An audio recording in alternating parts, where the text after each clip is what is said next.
Sziasztok! Megnézzük a lelkitársakat, mi újság a lelkitársakkal, mit lehet tudni az ő jelenlegi kapcsolatukról, hogy vannak, hogyan élik a mindennapjaikat, hogy van az ő kapcsolódásuk. A lelkitársak az én értelmezéseim szerint lehetnek munkatársak, szülő, gyermek, barát, barátnő, és persze párkapcsolat is, férfi, nő és egyneműek is, tehát mindenféle variációban, ahogyan azt a megéléseitek mutatja. A lényeg az, hogy ők az én tudásom szerint ők azért jönnek, hogy így vagy úgy, de segítsék az életfeladatunk megvalósítását, mert én úgy gondolom, úgy tudom, úgy tapasztaltam, hogy mindenki egy meghatározott feladattal, egy vagy több meghatározott feladattal érkezik az életbe, és ehhez szükségesek a tanulások, a különböző megtapasztalások, a különböző élethelyzetek, nem könnyűek, az is mind azért van, hogy ezt meg lehessen ugorni, és ezek a lelkitársak azért jönnek, hogy támogassanak, vagy azért, hogy belevigyenek olyan szituációkba, amit meg kell tapasztalnunk, vagy azért, hogy kihúzzanak azokból a nehéz helyzetekbe, amiben saját magunkat belekevertük. Szóval ez van, és akkor az ilyen lelkitársi, ikerlángi kapcsolódásokról, hármas kapcsolódásokról is kérhettek, akár személyes ilyen videót is, a leírásban megtaláljátok az elérhetőségét, úgyhogy kezdjünk is hozzám. Hogyan áll ez a kapcsolat most? Hogyan áll most ez a kapcsolat jelenleg? Mit lehet erről tudni? Hogyan áll ez a kapcsolat?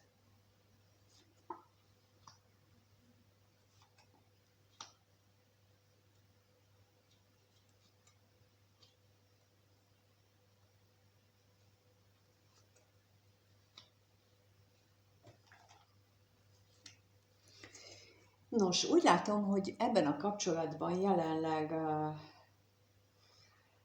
azzal vannak elfoglalva a felek, hogy milyen veszteségeken mentek ők keresztül. Lehetséges, hogy ők most találkoztak nem túl régen, még csak éppen ismerkedő szakaszban vannak, amikor még nagyon kellemes az együttlét, amikor még nagyon jól érzik magukat egymással, viszont azokat az elköteleződési problémákat, amelyeket korábban ők megtapasztalták, azok még itt nem mutatkoznak, de reménykednek abban, hogy valami komolyabb is lehet ebből a kapcsolatból. Tehát ez egy olyan kapcsolódás, úgy látom, ahol jelenleg még, vagy nem túl régi, nem ment még olyan mélyre, tehát akik még nem élnek együtt, vagy nem is éltek még együtt, azt látszik, hogy ők még az ismerkedős szakaszban tartanak. És akkor megkérdezzük,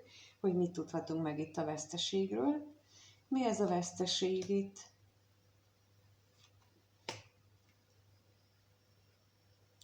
Bizony ebben a korábbi megtapasztalásaikban, a korábbi kapcsolataikban lehettek olyan szituációk, amikor nagyon mély fájdalmakat, nagyon mély szomorú állapotokat éltek át, és lehetséges most az jön, hogy ők ezeknek az átbeszélésével, illetve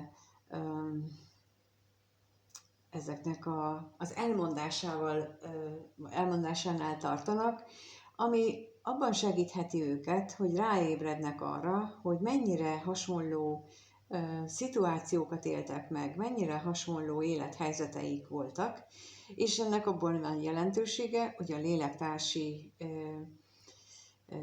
kötődésük erősödik, azáltal, hogy tudják, hogy egyik miről beszél a másik, és hogy a közös nehézségek kvázi ilyen összekovácsoló erővel bírnak.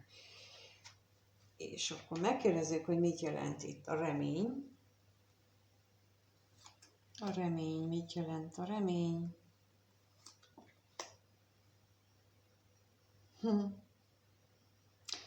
Itt megint az, amit az előbb is mondtam, hogy még csak ilyen nagyon titokban, egyik vagy akár mindkettőjük fejében még csak nagyon titokban jelent meg az, hogy nekik közös kapcsolatuk is lehet, vagy közös párkapcsolatuk is lehet, és itt ennek a tovább gondolása van az, hogy közös család, közös otthon, amihez pillanatnyilag úgy tűnik, hogy az égiek, vagy a sorsnak a rendkívüli kegye lenne szükséges. Tehát, mint mondtam, ez nagyon is sok lap erősíti meg, hogy ez a kapcsolódás ez még új keletű, és itt még semmi sem biztos.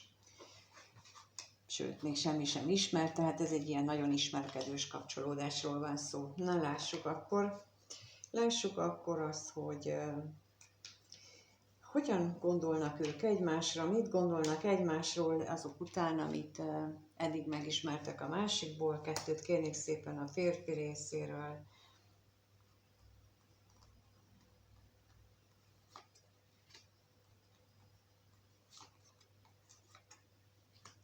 És kettőt a női részről.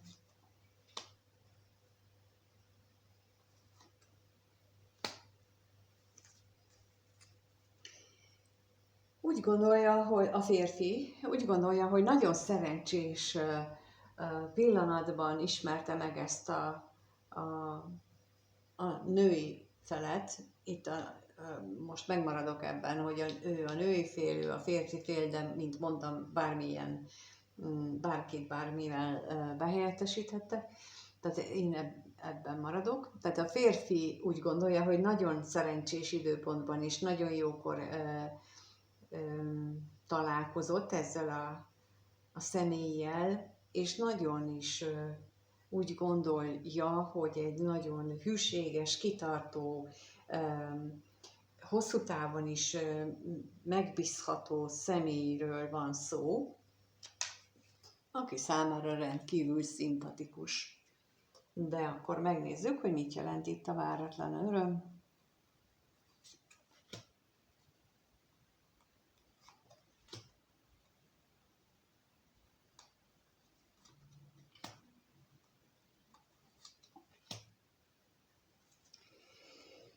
Bizony lehetséges, hogy olyan szituációban ismerkedett meg, vagy legalábbis a férfi olyan szituációban volt, amikor nem a legjobb anyagi körülmények között találkoztak, és nem csak az anyagi körülményei, hanem egyáltalán az élete, hát mondjuk úgy, hogy úgy érezte, hogy dugába dőlt az egész. Lehet, hogy padlón volt, lehet, hogy egy elhagyás, megcsalás után volt. A lényeg, hogy amikor ezt a személyt megismerte, akkor a mélypont, az élete mélypontjának élte meg azt a pillanatot, és akkor a hűségre is kérnék itt.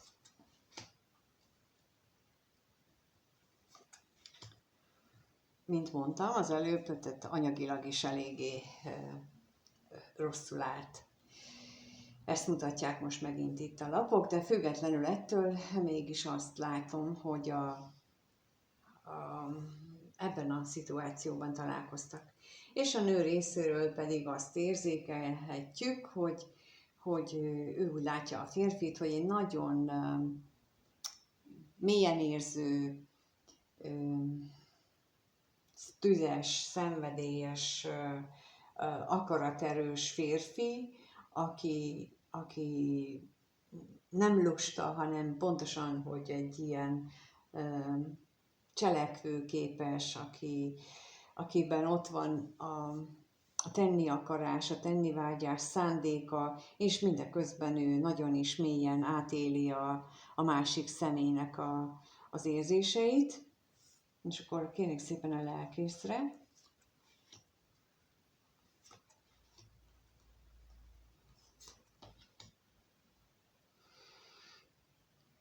És minden korábbi mm,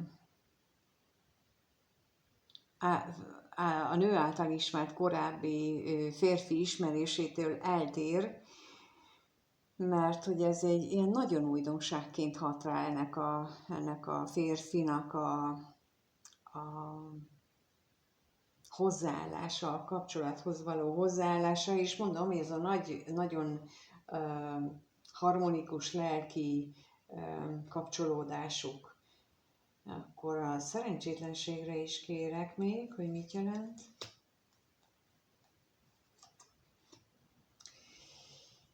Igen, azt látom, hogy na és akkor ezt gondoltam már az előbb is, de itt most meg is érkezett az, hogy amikor ők beszélgetnek, és az előbb is már ezt mondtam, vagy erre gondoltam, hogy ők sokat beszélgetnek arról, hogy hogyan mi az előző életükről, az életszakaszaikról, a megtapasztalásaikról, az élethelyzeteikről, és ez az otthonosság, vagy az együvé tartozás, vagy azonos családba, azonos lelkitársak, tehát lelki családba tartozás érzését is hozza magával, amiket ők egymással megosztanak, és akkor ez az, ami olyan kellemessé teszi ezt a kapcsolódást mindkét fél részére, és ezt látjuk, hogy mindkét fél úgy éli meg, függetlenül attól, hogy mikor találkoztak, mert a férfinél azt látjuk, hogy ő például azon sopánkodik, hogy ő milyen rossz paszban volt, és akkor itt lehetséges, hogy ez arra vonatkozik, hogy nem tudja azt az arcát mutatni, amit ő szeretne. Tehát nem tud mondjuk úgy, hogy felvágni így a nőnek, vagy ennek a lelkitársnak, kiszolgáltatottabbnak tűnhet, mint amilyen valójában, és az őt nehezen érinti, vagy nem jól érinti. Na de ha így van, akkor ne bánkódjál emiatt, mert ez egy mélyen érző nőt, az még inkább elvarázsol. És akkor megnézzük, hogy mit éreznek egymás iránt ezek a lelkitársak. Kettőt kérnék a férfi részéről, hogy ő mit érez a nő iránt. Mit érez a lelkitársa iránt ez a férfi? Mit érez? És a nő mit érez a lelkitársa iránt?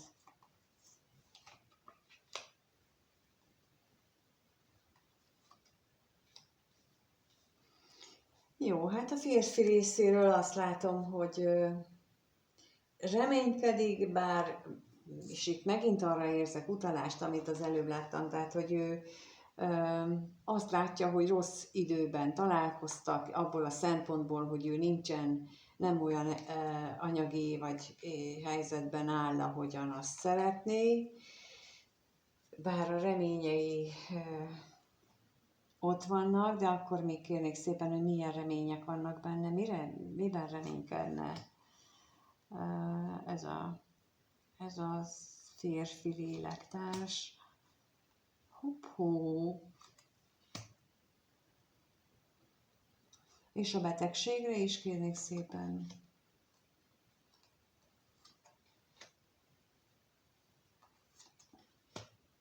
Hát miben reménykedne? Azt, hogy az ő érzelmi sivárságát, ez a személy, ez megszüntetni, hogy mint ahogy az előbb is már láttuk, hogy ő neki a sors küldte ezt a társat, akivel olyan jól kijön, olyan jól megértik egymást, és annyira érzi az ő rezdüléseit,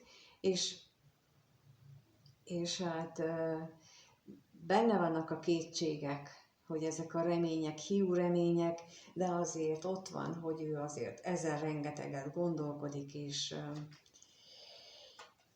és nagyon szép. És az előbb, amit láttunk a nőnél, hogy ez a férfinak milyen lelke van, hát ez valóban úgy mutatkozik, hogy lehet, hogy van neki ilyen érzelmes lelke, de ezzel nincs mit csodálkozni, nem az számít, hogy férfi vagy nő, hanem sokkal inkább az, hogy milyen születési adottságokkal rendelkezik, tehát amikor ő megszületett például, akkor mennyi vízjegy volt a képletében, vagy milyen életfeladatokkal jött erre a világra, és ezt mennyire hajlandó beleállni, szóval ilyenek sokkal inkább számítanak. És ha férfi néző vagy,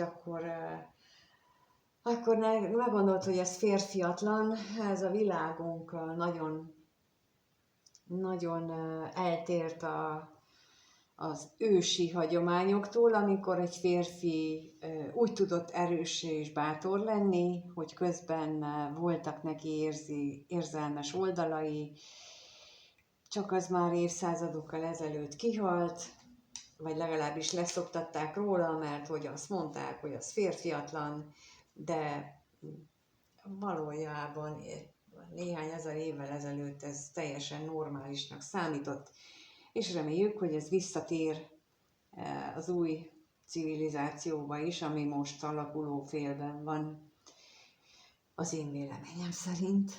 No, és akkor lássuk a női fél részéről, bár rengeteg félelemmel tekint ez elé a kapcsolat elé, mégis úgy éli meg, hogy ez egy nagyon értékes kapcsolat. Miért van itt ez a félelem? Milyen félelmeket hordoz ő magában? Ez a féltékenységre kérnék szépen, hogy milyen félelmeket hordoz ő. Mitől fél ő?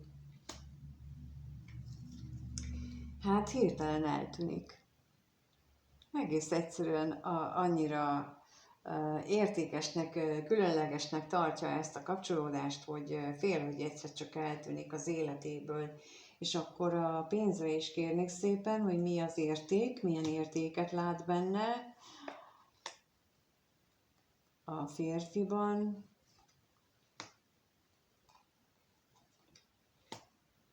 Olyan, mintha újszerűnek, bölcsnek, kitartónak látná ezt a férfit, és azt, hogy az ő találkozásukat azt valahogy olyan módon látja, ahogyan, szóval, hogy olyan elemző módon is, nem csak a testi vágyakra vonatkozó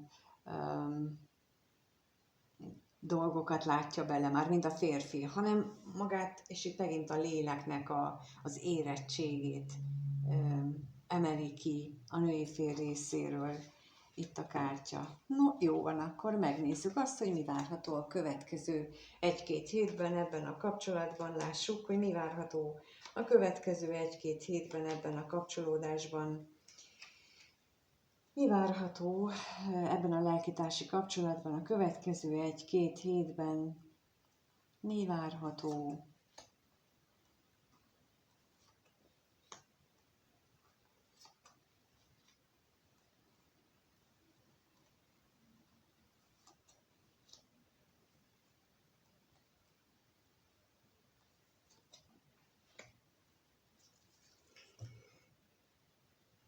Úgy látom, hogy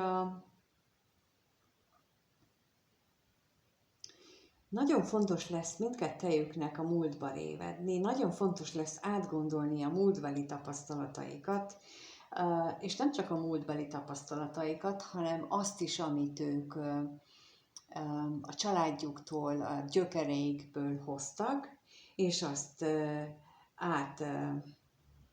áttranszformálni egy új minőségé, és lehetséges, hogy ez nem jár, vagy nem lesz túl egyszerű, mert úgy mutatják itt nekem a lapok, hogy ez bizony sok kellemetlen pillanatot is okozhat, amikor így magába mélyed az ember fialánya, de azért ez mindig hasznos, mert itt középen itt van az ajándék, ami azt mutatja, hogy megéri. Megéri ez a múltba révedés, megéri ez az elgondolkodás az előző életszakaszokon, illetve akár a családi mintákon, mert ezzel akár fel lehet dolgozni ezeket a szörnyű gondolatokat, érzéseket, amiket korábban megtapasztaltak, és itt van a szerencse, tehát, hogy azért ez segíteni fog mindenképpen. De csak úgy magától nem történik meg. Itt azért van itt az özvegy férfi, mint az én számomra remete, tehát nekem ez a lap azt is jelenti, aki így bölcsen elmélyed a dolgokban, és igyekszik meglátni a mögöttes tartalmat is, és nem elégszik meg azzal, hogy de én nem, tehát ez a reflexzerű válasszal, hanem mint amit gyakran szoktam mondani, hogy mit jelent ez, és addig kérdezgetni önmagunkat, hogy mit kellene látnom ebből, mit kellene tudnom, jól gondolom-e, ameddig egyszer csak megjön az áttörés, és egyszer csak megjön az a válasz, amit valójában meg kellene látni. Úgyhogy ezt mint technikát javaslom mindenkinek, hogy használjátok, hogy az önismerethez nagyon fontos mindent megkérdőjelezni, minden gondolatot, hogy miért tépelődöm rajta, miért csinálom én ezt, nem a másik, én, mindig én, miért csinálom. És sosem a másikkal foglalkozunk. Az önismeretnek azért az a neve, hogy önismeret, hogy mi magunkról. A másik személy csak annyiban érintett ebben a dologban, hogy az ő viselkedését azt ugyanúgy föltehetjük, hogy és akkor bennem ez hogyan van meg, amit ő csinál, mert hogy bennem is ott van, az 100%. Lehet, hogy nem annyira nyilvánvaló módon, mint ahogy nála látjuk, de mindig azért jön egy kapcsolat, hogy megmutassa rá, irányítsa a reflektort a bennünk meglévő feladatokra, amit meg kellene látnunk, de valamiért az éppen homályban van. Olyan, mintha azt a feladatot a hátunk közepére írták volna fel, és jön ez a másik személy, és akkor, ahogy így rápillantunk, ő egy olyan tükröt mutat, amiben el tudjuk olvasni, hogy mi van a hátunk közepére felírva. Tehát körülbelül, de az a mi feladatunk, mert ránk van írva, nem rá. Ő csak úgy tartja a tükröt, hogy meglássuk benne azt, ami oda van írva, és ezt jelenti minden kapcsolat. És akkor ez a magunknak tegyük fel a kérdés, hogy akkor mit látok én most, mit kellene látnom. És tulajdonképpen ilyenkor az égieknek is tesszük fel ezt a kérdést, nem csak magunknak, hanem nekik is, és tőlük is várjuk a segítséget, sőt imában is kérhetjük ugyanezt, és megkapjuk a válaszokat és a támogatást, és ez előbbre fogja vinni az életünket, jobbá teszi, az biztos. És ezt látom itt, hogy itt a következő időszakban ennek jön el az ideje, mindenki nézze meg a saját házatáját. És ez itt nagyon is idevaló, ez most a házra kérnék szépen, hogy mi az, amit meg kellene látni. Az, hogy miért alakultak rosszul a dolgok.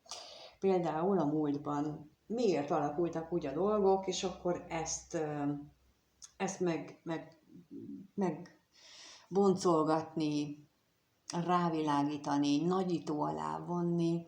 Például, ha volt egy korábbi kapcsolat, akkor az miért szűnt meg, mi volt a kifogásunk a másik félben, és ami kifogásunk volt, akkor az hol van bennünk, ez ugyanaz, mint amit az előbb mondtam, tehát, hogy erre vonatkozik a kérdés, és akkor itt a szomorúságra is kérek még. Elképzelhető, hogy még mielőtt megérkezne a valódi változás az életünkbe, előbb feladjuk, kevés a türelem bennünk, most ez jött, hogy előbb feladjuk a várakozást, hogy kivárjuk, mint hogy kivárjuk a dolgoknak a végét, az átalakulásnak a végét, és mert hogy itt van a végén az öröm, a váratlan öröm, a hirtelen, itt van az új kezdet, itt a vágy, és egyszerűen nincs bennünk elég türelem azt, hogy ezt az új kezdetnek megadjuk a kiforrásnak az idejét, hogy ez most úgy alakuljon, ahogyan annak alakulni kell, és lehet, hogy ahhoz, hogy az a kapcsolat, vagy ez a kapcsolat éppen az úgy haladjon tovább, ahhoz még kell néhány embernek a közreműködése, de ők még nem végezték el a nekik kiszabott feladatot, tehát rájuk várni kell,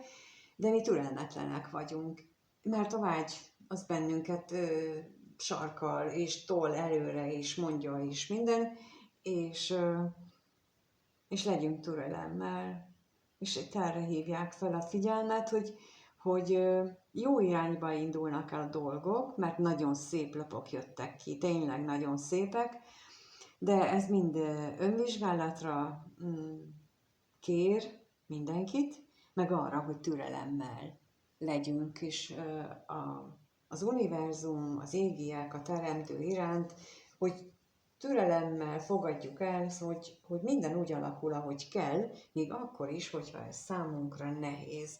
Ez is a számunkra nehéz, az is egyfajta erősítő gyakorlat, mondjuk így. Csak nem edzőtermi erősítés ez, hanem lélekerősítő gyakorlat, amire nagyon nagy szüksége van mindenkinek, hogy a lelkét erősítse. A türelemmel is, meg azzal is, hogy a hitét erősítse,